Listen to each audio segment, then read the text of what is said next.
గత కొన్ని రోజుల నుంచి అటు సోషల్ మీడియా వేదికల ఒక పెద్ద ఎత్తున అందరూ కూడవలుపుకొని ఈ కాంగ్రెస్ పార్టీకి సంబంధించినటువంటి కొన్ని సోషల్ మీడియా హ్యాండిల్స్ కానివ్వండి, కొన్ని యూట్యూబ్ ఛానల్ కానీ అడ్డగోలుగా దుష్ప్రచారం చేసే ప్రయత్నం చేస్తున్నాయి. ఇది కేటీఆర్ గారికి మా పార్టీ వర్కింగ్ ప్రెసిడెంట్ గారు వారి ప్రతిష్టను దిగజార్చాలని చెప్పి, వారి ప్రతిష్టకు భంగం కల్పించే విధంగా క్యారెక్టర్ అసాసినేషన్ చేసే ప్రయత్నం ఏదైతే జరుగుతుందో ఆర్గనైజ్డ్ ప్యాటర్న్గా దాన్ని మేము పూర్తిగా ఖండిస్తున్నాం. ఈరోజు దానికి సంబంధించి పూర్తి ఆధారాలతో సోషల్ మీడియాలో ఎట్లాంటి దుష్ప్రచారం జరుగుతుంది, ఎవరు చేస్తున్నారనే పూర్తి ఆధారాలతోని మేము ముషిరాబాద్ పిఎస్లో కంప్లైంట్ ఇవ్వడం జరిగింది. మాకు చట్టాల మీద న్యాయం మీద నమ్మకం ఉంది. మేము ఆశించేది ఒకటే, నిష్పక్షపాతంగా మీరు దీని మీద విచారణ చేయండి. దీని వెనకాల ఎవరున్నారో వాళ్ళని చట్టపరంగా ఏవైతే చర్యలు తీసుకోవాలో దయచేసి అది చేయండి.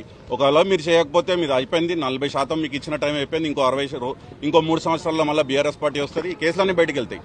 కాబట్టి మేము కోరుకునేది ఏంటంటే, రేవంత్ రెడ్డి గారు మీరే ముఖ్యమంత్రి, మీరే హోంమంత్రి, హోంశాఖ కూడా మీ కిందనే ఉంది. కాబట్టి దయచేసి ఈ రాజకీయ కక్ష సాధింపు చర్యలు చేయకుండా మీరు ప్రజలకు ఇచ్చినటువంటి 6 గ్యారంటీలు, 420 హామీలు ఏవైతే డిక్లరేషన్ల పేరిట ఎస్సీ డిక్లరేషన్, ఎస్టీ, బీసీ, యువజన, రైతు ఈ డిక్లరేషన్ల మీద అయితే ప్రజలకు మీరు హామీలు ఇచ్చి అధికారంలోకి వచ్చారో వాటి మీద దృష్టి సారించండి. ఇట్లాంటి దుష్ప్రచారం ఆపండి. కేటీఆర్ గారు పెరుగుతున్నారు అంటే వారి ఎలివేట్ అవుతున్నారు కాబట్టి చూసి కడుపు మంటతోని తిన్నది అరగక ఒక పైశాచిక ఆనందంతోని ఇట్లాంటి వారి వ్యక్తిగతంగా క్యారెక్టర్ అసాసినేషన్ చేయడం అనేది కాంగ్రెస్ పార్టీకి తగదు.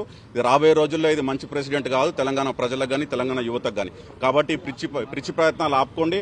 రాబోయే రోజుల్లో మీరు ఇచ్చే ప్రజలకు ఏదైతే ఇచ్చినారో హామీలు వాటి మీద దృష్టి సారించి వాటిని అమలు పరిచే విధంగా మీరు చర్యలు తీసుకోండి. జై తెలంగాణ.